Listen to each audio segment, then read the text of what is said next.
Hello, my name's Rachel Patterson. I'd like to talk today about pagan cooking and seasonal food, about trying to live as eco-friendly as you can with food, the things that we eat daily. First of all, what's pagan cooking?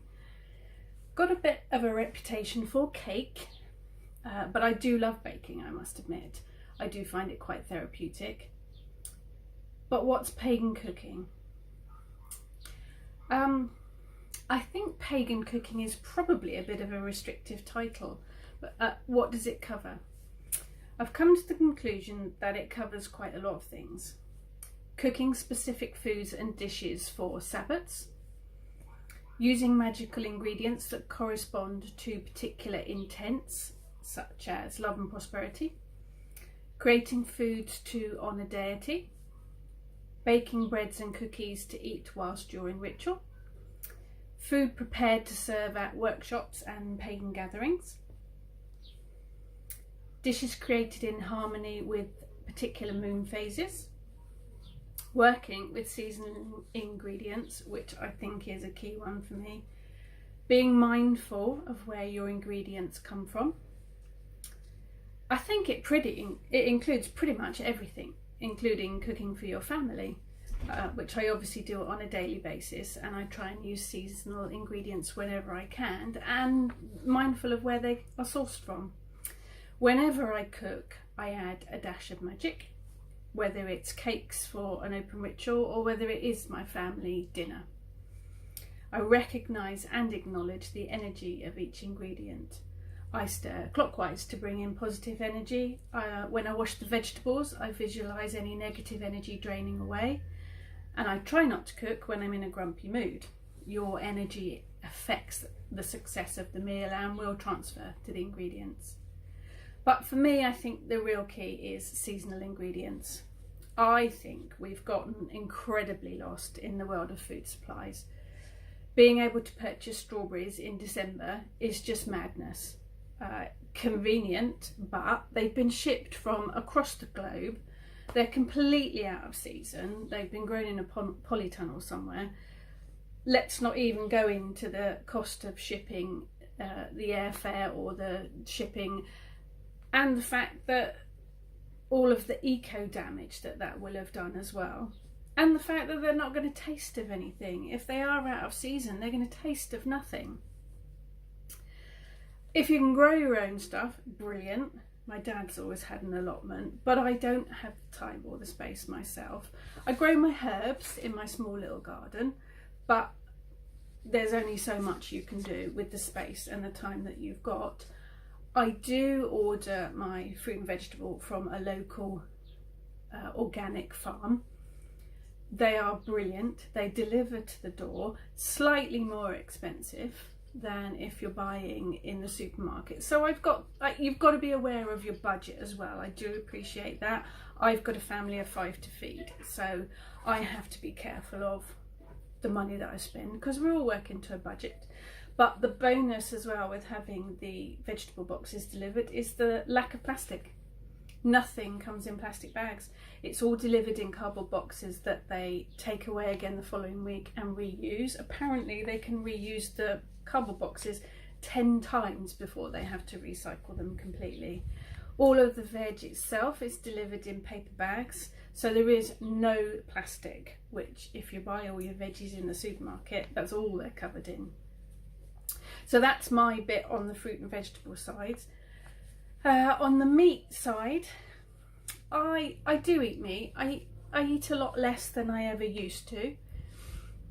I'm not sure the reason of that is really age, convenience, I don't know. Whatever it is, I eat a lot less.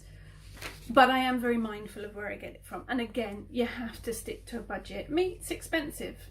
In an ideal world, if we eat meat, then buying it organically would be brilliant. But that is expensive.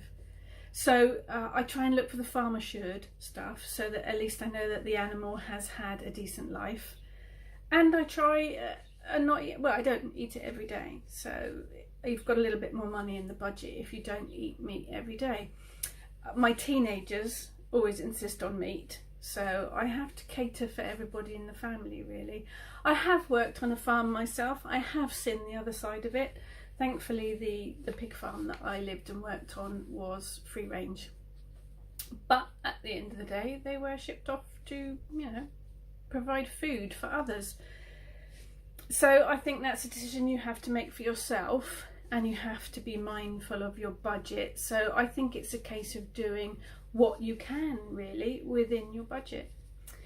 Farmers markets are brilliant. If you've got one near you, do support them.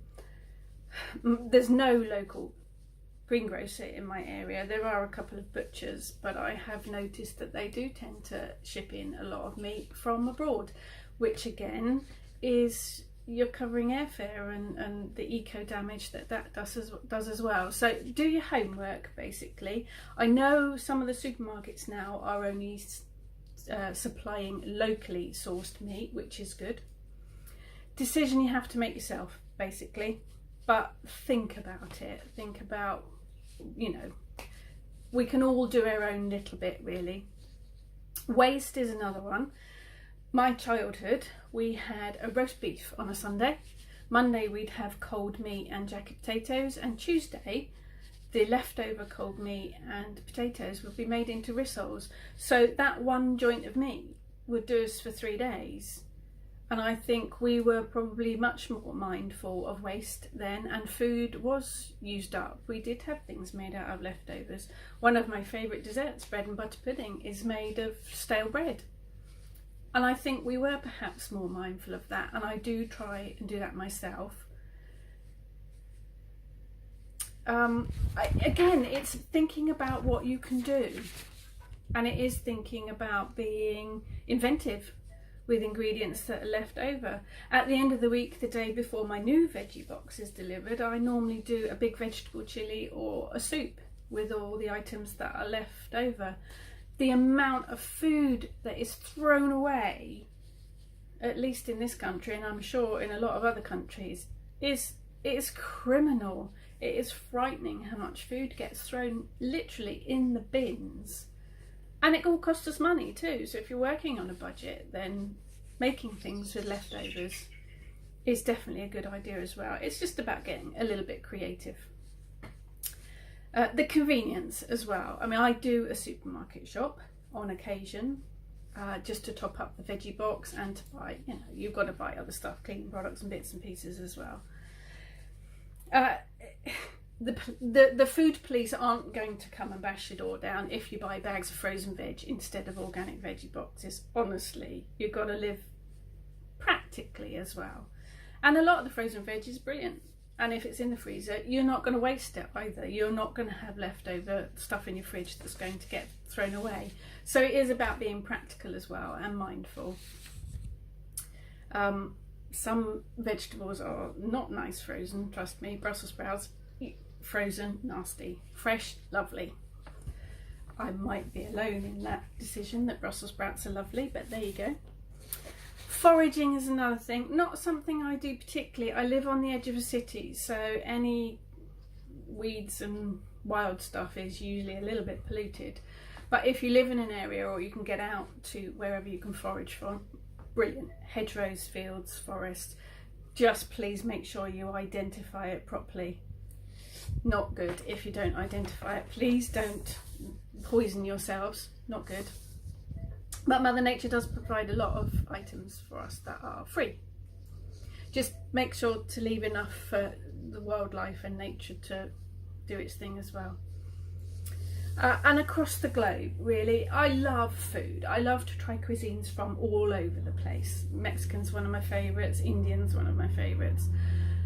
So we've taken recipes from all different cultures, but be mindful about where those ingredients are shipping from. If they are coming from across the globe, then they are going to incur, you can hear a plane in the distance now just flying over. Be mindful of the pollution that creates and the costs that it creates and the damage to the ecosystem. If you can source locally, then brilliant. If you can't, just, you know, think about it. Be mindful about where it comes from. If you can grow stuff in your garden, then brilliant. I only have a small garden, but as I say, I do grow herbs in it. I could fit in container vegetables and fruits. Are brilliant fun to grow. You probably can't grow enough to keep you for the entire year, but it's worth a try. Again, farmers markets I've mentioned. If you can grab hold of an allotment and you've got time to do that, then brilliant. But work within your budget, work within your area, and work with what's practical. I am a working mother, so I don't have huge amounts of time to go out and do an allotment, but if you do, then brilliant. Just be, again, this mindful word keeps popping up, but be mindful about where your items are sourced from. Think about what you're wasting. I actually like to plan ahead for the meals. I like to do a weekly menu, and then I know where I am, what I'm doing, and what ingredients I need. And I have found that I don't waste as much, because you can think ahead, you can decide what you need to buy, you can look in and see what you've got left and what you can use up. So a little bit of organisation, a little bit of planning ahead is helpful too. That's it really. Work to your budget, be mindful, think about sourcing locally if you can. Farmers market's brilliant. Veggie boxes, cannot praise them highly enough, and the company that supplies my veggie box does all sorts of other stuff as well. They do meat, but it is a little bit out of my price range for the budget that I've got. Source the supermarkets that do buy their meat locally, and think about it. Think ahead, think about where it's coming from, think what you're going to do with it, and while you're doing it, add your magic into your food. We've only got one planet. We really do need to look after it. Think about your waste as well. Take your recycled bags shopping with you so you don't have to use carrier bags. I've noticed a lot of places now you can buy the fruit in supermarkets, especially, you can get the fruit and veg loose, but you can take your own bags in rather than using their plastic bags. If they don't do that, if you look at the supermarket and they've got loose mushrooms, they often have paper bags for the mushrooms.